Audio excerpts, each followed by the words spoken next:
morning. So some of you have asked me about how I do my makeup and various vintage makeup looks. So I thought I'd just do this little tutorial. It's a everyday vintage makeup. It's not the costume kind. If you're going to a 1950s party or whatnot, I like to think it's a bit more the kind of Lauren Bacall, Grace Kelly sort of look of the Marilyn Monroe, which is also fun.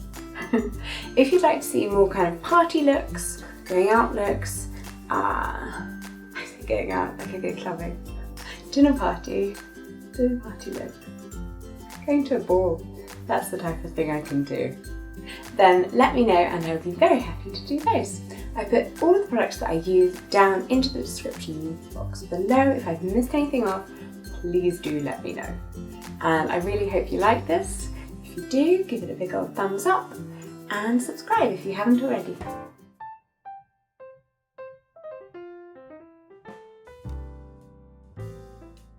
Good morning, meet my face without makeup. I should probably warn you that there is a puppy sleeping on my lap, just out of shot, who may jump up at any moment. First off, we're starting with a moisturised face and Vaseline on my lips. I like to put it on before starting the rest of my makeup and let it sink in for a bit. My hair is looking lovely, but I don't want to get lots of makeup on it, so let's just pin it out of the way. This is one of my Malaysian wedding hair clips, and I love it. So pretty. Primer time! I have very sensitive eczema-prone skin, so primer is vital to avoid allergic reactions. This is the Maybelline New York Baby Skin. I've used it for yonks, and it's excellent. Oh, Tilly's woken up. Right, back to rubbing that in. For skin coverage, I use two products. Max Factor Lasting Performance Foundation in Fair and the Max Factor Face Finity Contact in Porcelain. Both of these are the lightest shade in their ranges. The liquid foundation gives great coverage and the powder has a fab matte quality.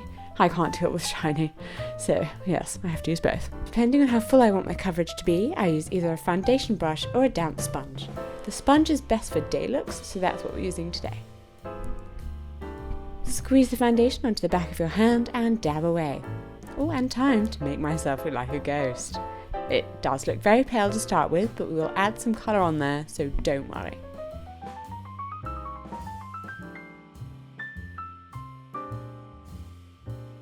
I cover my lips, or at least the edges, because vintage lips require very crisp outline. Oh, hi Tilly. Make sure to go outside of the edges of your face. We don't want a foundation line.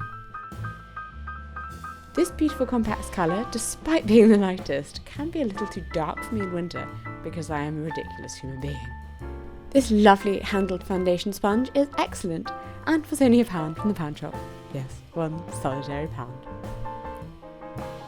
Dab your powder on so you don't create lines on your face, and already we can see a little warmth coming in.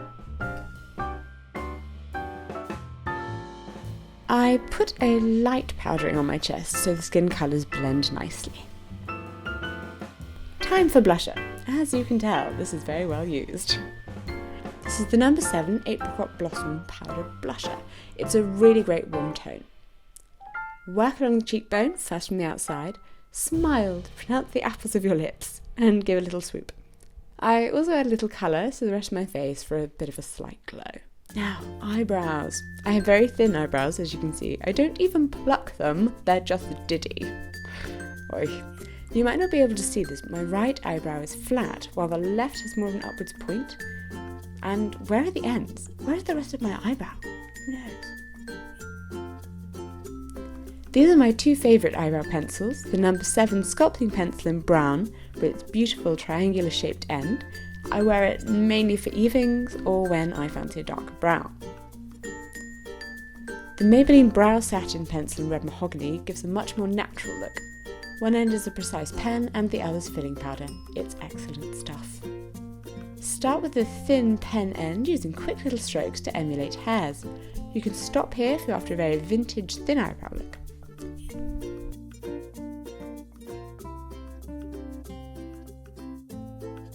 The finishing powder is great for darkening and thickening your brows. Oh, time for a break. As you know, my condition makes my legs go painfully numb. quite quickly, so let's move them around to get the plugs back in. We'll just do a little dance while we wait.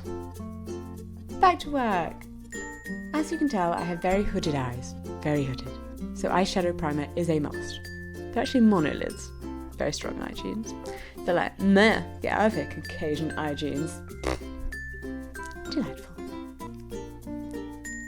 For eyeshadow, I use 4 shades from this sleek V2 Ultra Matte palette, which you may recognise from my January favourites video. Oh no, I have ruined my nail varnish. Oh, so sad. But hang on, I can just smudge it back into place. Rimmel colour shade, ladies and gentlemen. The colours I'm using are Flesh combined with Pillow Talk as our light shade, then Maple as our medium, and Paper Bag for dark. Pick a little of the Flesh colour up and mix with Pillow Talk, the whitest. My skin is too pale for the Flesh tone by itself. I was about to say just like watercolours, but don't mix colours on top of each other in your watercolour pot. That is a bad idea.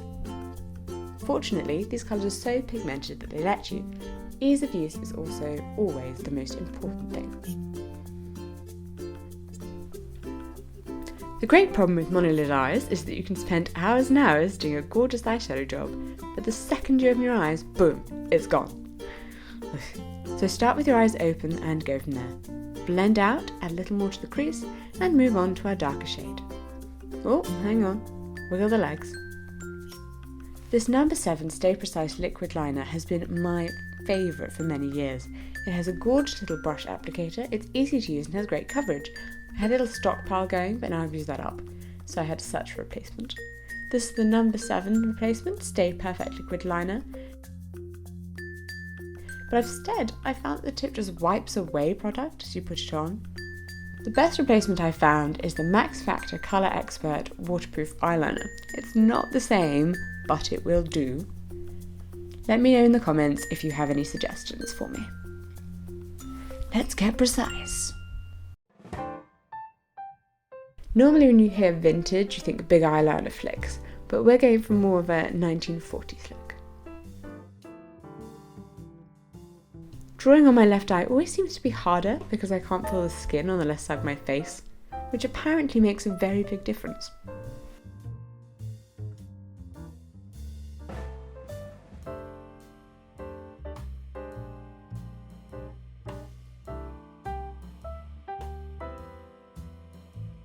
Voila!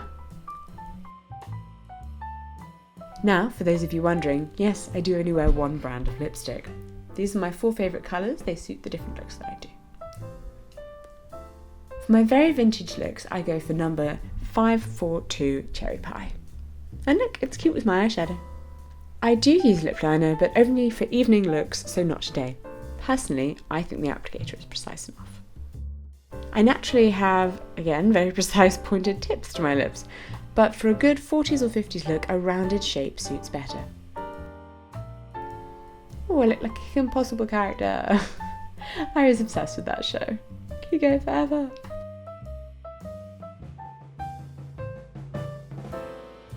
Once your lips are dry to the touch, pop on your setting gloss in a very careful way. You can stop here if you like.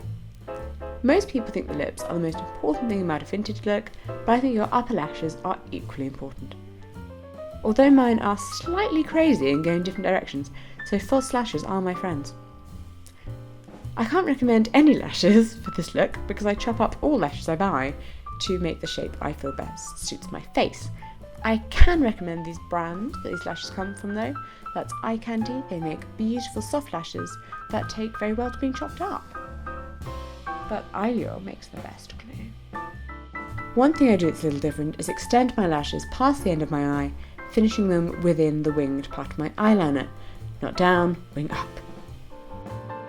Flush up, and it's cute. Done.